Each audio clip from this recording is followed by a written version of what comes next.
Tonight, the Peterhead fishing fleet battle to survive their worst winter storm yet. James runs for the safety of port. Jimmy risks all by staying at sea.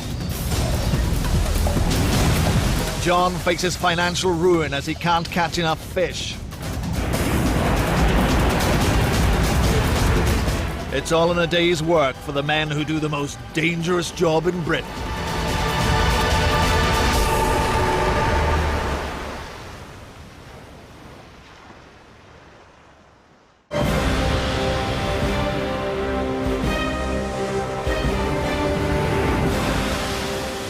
"100 miles from the safety of their home port of Peterhead, the prawn trawler Amity is threatened by a gathering storm.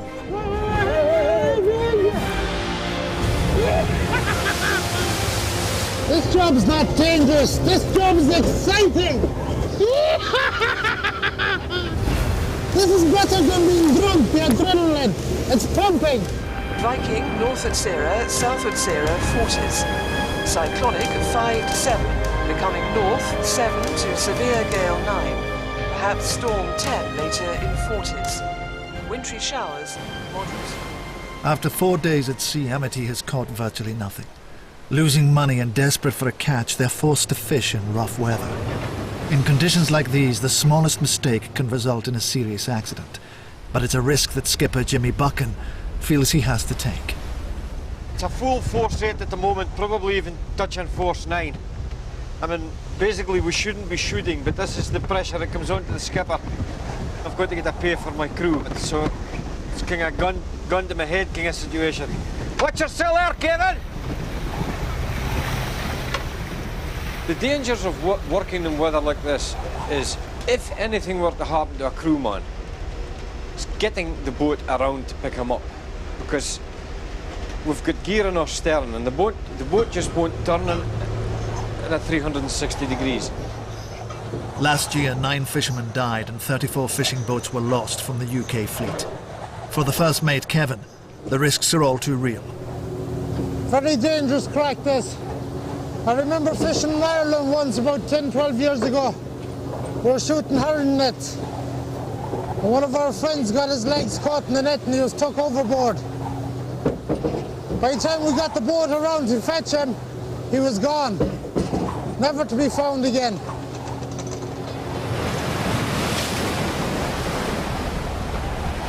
One of the worst storms I was ever caught in was when I was not very long a skipper myself, very inexperienced, and foolishly I stayed out and I was really scared. One thing that I have learned from that was how violent the sea can get. The noise, the size of the waves. I was powerless to do anything. My thoughts were that I would never see home again. The impending storm will severely disrupt the fishing. So far this trip, Amity hasn't even caught enough to cover the boat's running costs. Very poor haul! We're not going to start making money till we've over 200 bucks aboard the boat. No. That's a disaster. No fish at all. And the net's in bits. Well, if you're not getting any fish, there's plenty of stress. Why make a balls of it and don't catch any fish? Have to carry the can. Is that the only downside to being a skipper? I've got to feed you and your parents. Yeah, but we don't eat very much, so you're all right. Oh, losing money rapidly. There's a torn net, there's a lost time. Oh dear, we need every hour to count. That is just 5 hours wasted. So we'll have to try and make up for it this next haul. They carry spare nets for just this situation. A boat always has to have a net in the water, or they waste the limited days the government allows them to fish at sea. It's vital that the crew repair the torn net before this one is hauled, in case it's also damaged. Jonathan gets out his net needle to mend the hole. It's actually quite bad. It's the belly of the net is torn and the wing. We should be 2 or 3 hours mending this time. It's one of the worst things I've been going to the fisheries. standing mending nets all day. This haul has only filled 9 boxes of fish. The crew are having mutinous thoughts. Nobody likes a skipper. All the deckies are always calling him names when he's not here, and I wouldn't like to be the skipper. I chose to come here. It was my decision. As it is so far, we haven't been very successful, so the buck stops here. I'm to blame.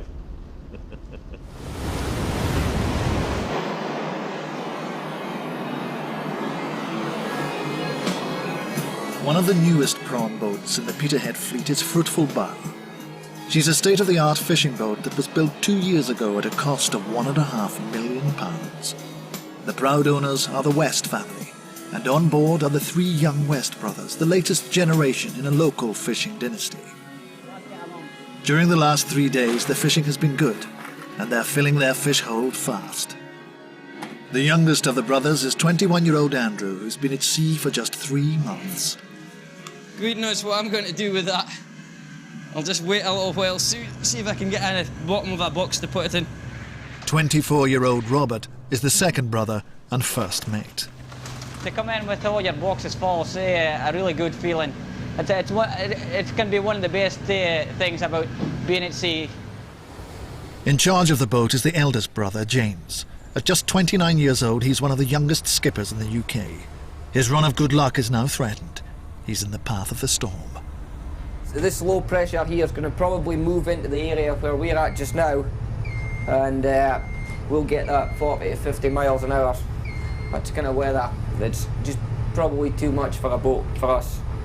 So if it comes away, we might end up in Lerwick or something. With the storm bearing down on him, James needs to make a decision about where he should take the boat. He'd prefer to go home to Peterhead, but the closest port is Lerwick in the Shetland Islands. He needs to get his catch to market before it spoils. So he uses his satellite phone to ask his fish buyer, Stephen Mowat, for some advice. But the only thing I'm worried about doing this is getting stuck in Lerwick and I can't get back out. I actually think that you're better clearing your feet, James, because then you're going to be out in the right position before any of the other boats get there. Right, okay. Right, well, Stephen, I'm going to go with it. I'm not going to want to change my mind anymore. If you want it off, but I'll be in probably about midnight tonight. All right, man. Right, thank you. Bye. Right, the Fruitful Bow is probably somewhere around here at the moment, about 50 miles off Shetland. The weather is going to be getting worse tonight, this evening, and so they're going to be starting to head in towards Lerwick, and that puts him in a perfect position to get back out in amongst this stuff again. You know, maybe Saturday night, maybe Sunday, so that when all the boats are in here, he'll just be getting right back out, and hopefully tides will be suitable and he'll start filling these boots with prawns.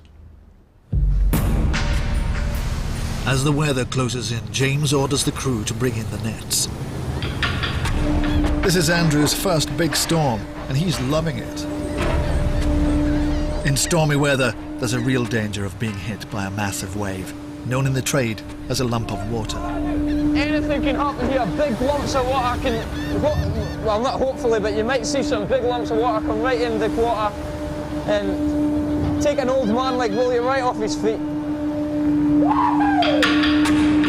Now, I've never been hit by a lump of water yet, but this is about as bad as it's been for me in the quarter so far.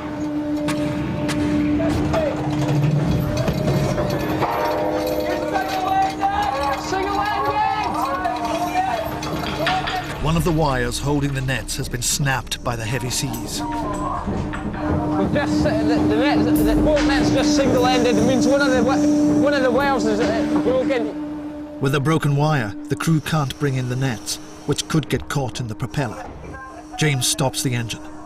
Without power, the high winds are blowing him dangerously close to a nearby boat. There's a boat just really close by us just now. It's quite... Well, it's not so easy to manoeuvre the boat while the nets is over the side. So there's a little bit of hazard by the boat being too close to us. If the crew don't get the nets out of the water fast enough, the two boats could collide.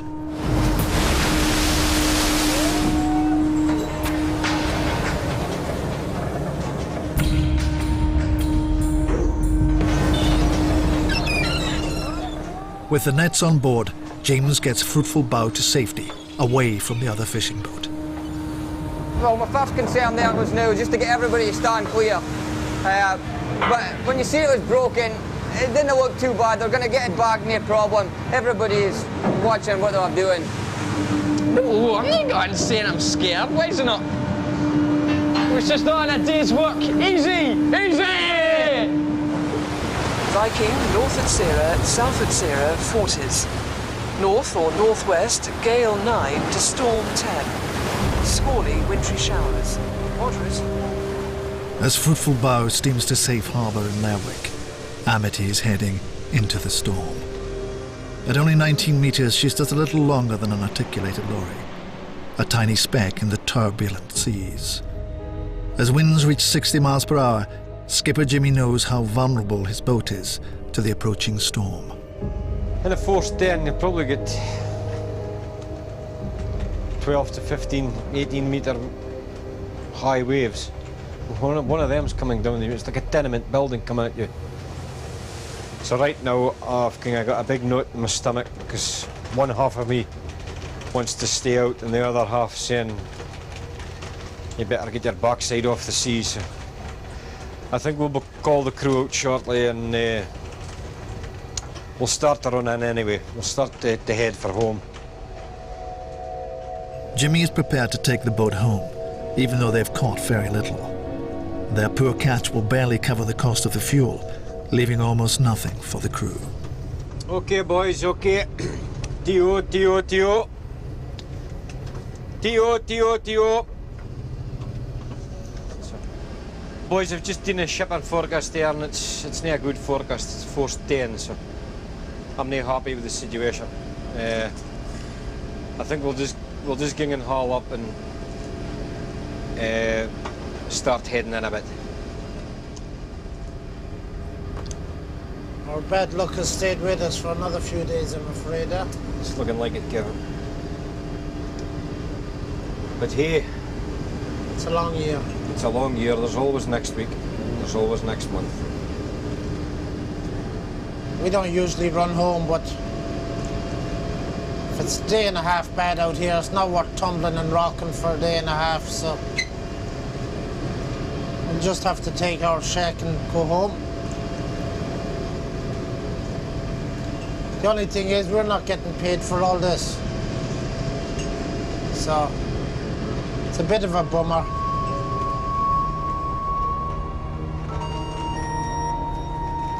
It's a message from my wife asking me what I'm doing, so. The message reads, I hear there is a storm on its way. What are you doing? Are you going to stick it out or will you be in? Kiss, kiss. The only good bit about that is the kiss, kiss. I wish I was at home right now and getting kiss, kiss.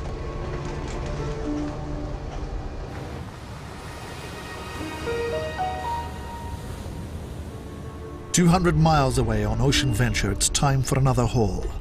Skipper John has the unpopular job of waking up his crew, starting with deckhands Alan Wakey, wakey, Dave. Tio. Wakey, wakey, Alan. and Jonathan. Oh, I don't know when to get up.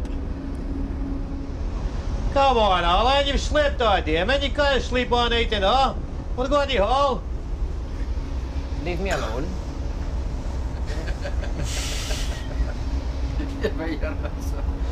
Getting out of bed 4 times a day at a very minimum. You've got rain in your face, you've got snow in your face, it's freezing, you're just out of bed. It's just like somebody's throwing a bucket of cold water in your face to get you out of bed. And I'm not a fan of that at all. I don't know anybody that's a fan of that. In fact, sometimes I don't even know why I do this job. It's like self-punishment. Let's get it on. Yeah, let's get on the crab. Ocean Venture has only filled 300 out of 1,000 boxes.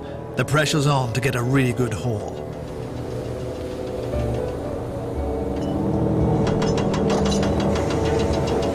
I like to see what's coming on board.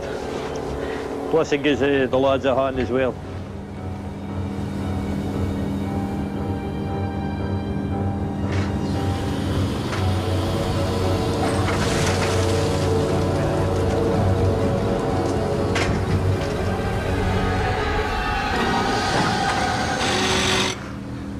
man, there again.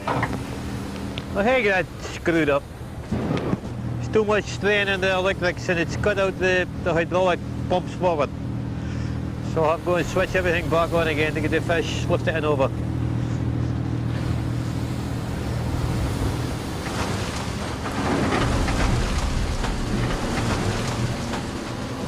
The haul's not very good. The haul is hugely disappointing and will only fill 10 boxes. But there's a reason for it.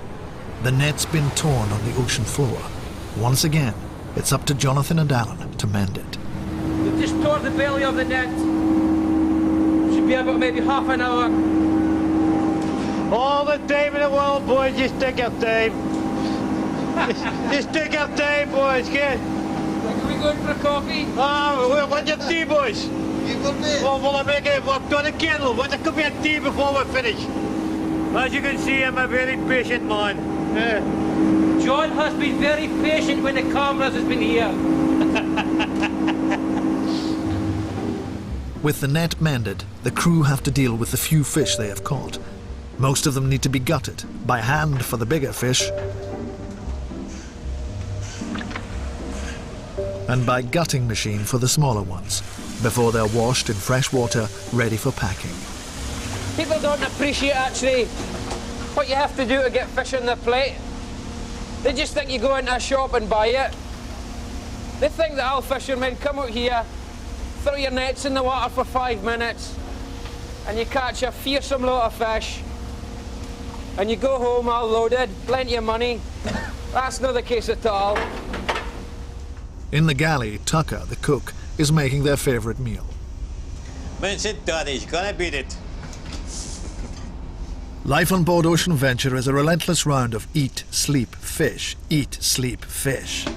I guess we're skippers and slave driver. This young lads don't know what work is. When I started to sea, it was an open deck. Gales of wind, hauling ropes along an open deck.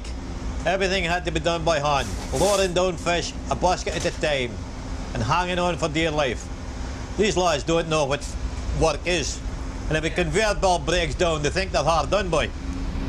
That's fair enough in saying that, right enough. But back then they were getting paid 3 times as much money as what we're getting paid now. So we're getting a lot more time at home for bad weather. I started to see an £8 per week. I beg to differ with you on that one, John. There's nothing normal about this. There's no another job like this. Not in the world. Oh, time to get some precious sleep.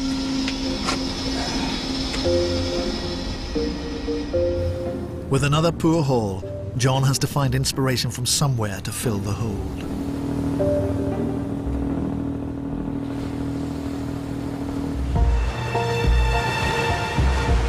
With the storm on her tail, the 3 brothers on Fruitful Bow are running to port. James, the skipper, is at the helm. Hey, that's us just approaching up into Lerwick, just in Shetland here. Called up the harbour control. We're going to head in to see if we get moved up for the night.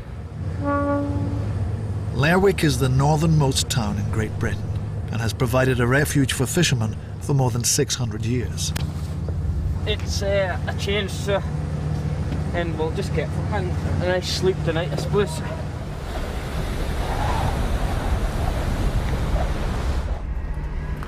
We spent the last 3 days catching fish out of the sea, and then we've just spent some of our pay just buying for it instead. Disaster. Wasting money paying for it instead. We've just had a haddock supper each, and that was like, what was that, 16 pounds or something? 16 quid? £16 for 4 fish. For 4 fish.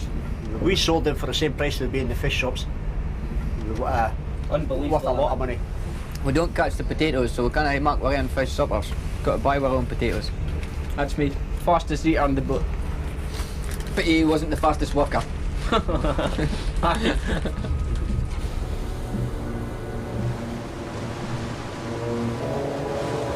Before Amity can head for the safety of home, Jimmy and his crew have to get the nets on board. First mate Kevin has to lead the crew out onto the stormy deck. It's just part of the job. You just have to take every day as it comes. take the good weather with the bad weather. As long as we get home safely, see our family, we'll be all happy. In conditions like these, the crew could easily be washed overboard. The water is so cold that survival time is counted in minutes. Skipper Jimmy keeps a close eye on his men. Most important is the crew that I'm worried about. It's okay for me, I'm up here with my feet dry. I've got to worry about the 4 men that's down there. With the nets hauled, the gear must be tied down to withstand the journey home. I'm telling the crew now to stow the doors, tie the nets down so there's nothing can move because there's water going to be everywhere. There's everything all tightened down now, so we're just ready to steam now. We'll take it easy till we finish working with our prawns. It's just Jimmy's luck that now is the time he gets a good catch. The prawns, it's good prawns. Fisherman's last famous words. If only there was some more. Enough is never enough. Dougie the cook can't believe it. That's just typical. When the weather comes away, you get a half-decent haul. The boat is travelling at 9 miles an hour, but she's heading straight into the wind, and the storm is too strong. Amity is effectively treading water. The weather's quite bad now, and after an hour and a half, I'd only gone 3 miles. For me to get from here to here, which is about 120 miles, probably going to take me about 24 hours. So I'll just be arriving here when the forecast will have decreased, and I'll have all the way back to come. So I'm here to ride out the storm tonight. Jimmy tells the crew of the change in plan. We've been to stop and dodge. Weather's too bad. It's making too poor a passage. So I think it's a wiser move just to put our head to wind all night and ride out the storm. All the boys looking forward to going home. You've upset them again. Well, but I think it's more sensible just to hang around and see if we can get a chance of morning. Thinking he was going home, Kevin had put off mending the nets. He now has to brave the storm in case they can fish tomorrow. I better not tell Jimmy about these big holes in the cod end. He won't be very happy about it. I might tell him tomorrow if he's in a good mood. That's it, all ready for the water again tomorrow. We hope it'll be a better day. We'll have to start catching some prawns now. The best place for the crew to ride out the storm is in their bunks. Good night, BBC. Good night, boys. But Jimmy won't sleep. He takes the watch and waits anxiously for the storm to pass.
In Lerwick, James is landing his catch, which will be sent on to Peterhead.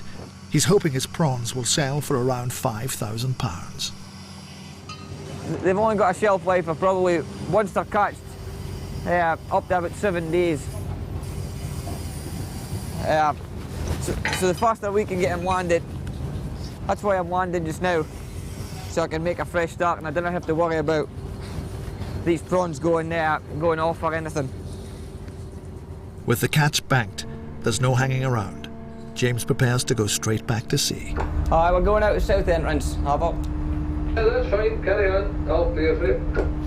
Okay, thanks again, we'll hear you later. The storm has passed, but they're still expecting a rough ride. That's just way to make way.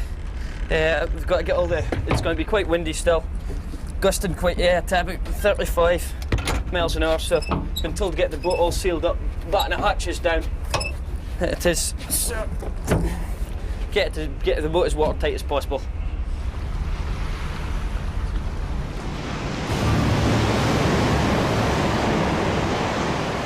While the West brothers are having a profitable trip, John, the skipper of Ocean Venture, knows he isn't catching enough.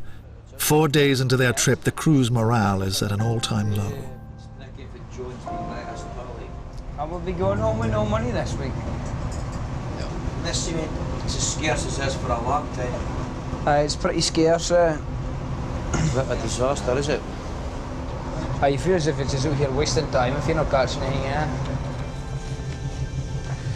In the wheelhouse, John has decided that there is only one course of action open to him.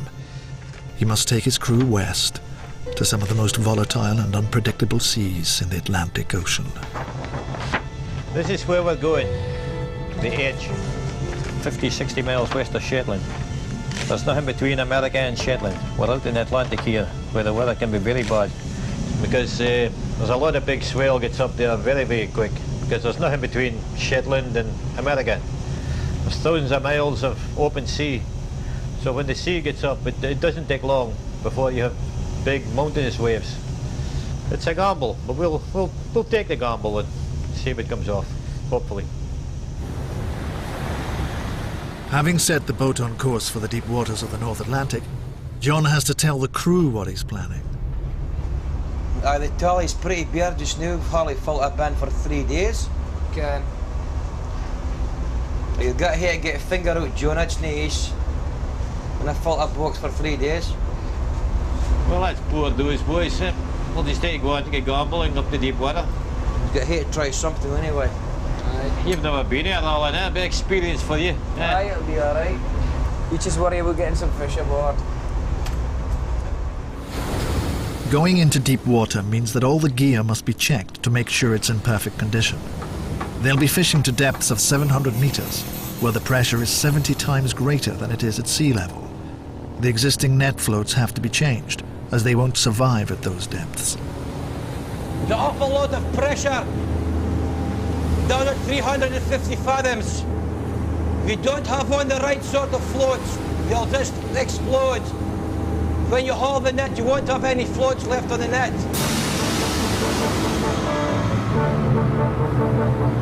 John Buchan has to win back the confidence of his crew. Having failed to find the haddock, he's now looking for precious Greenland halibut.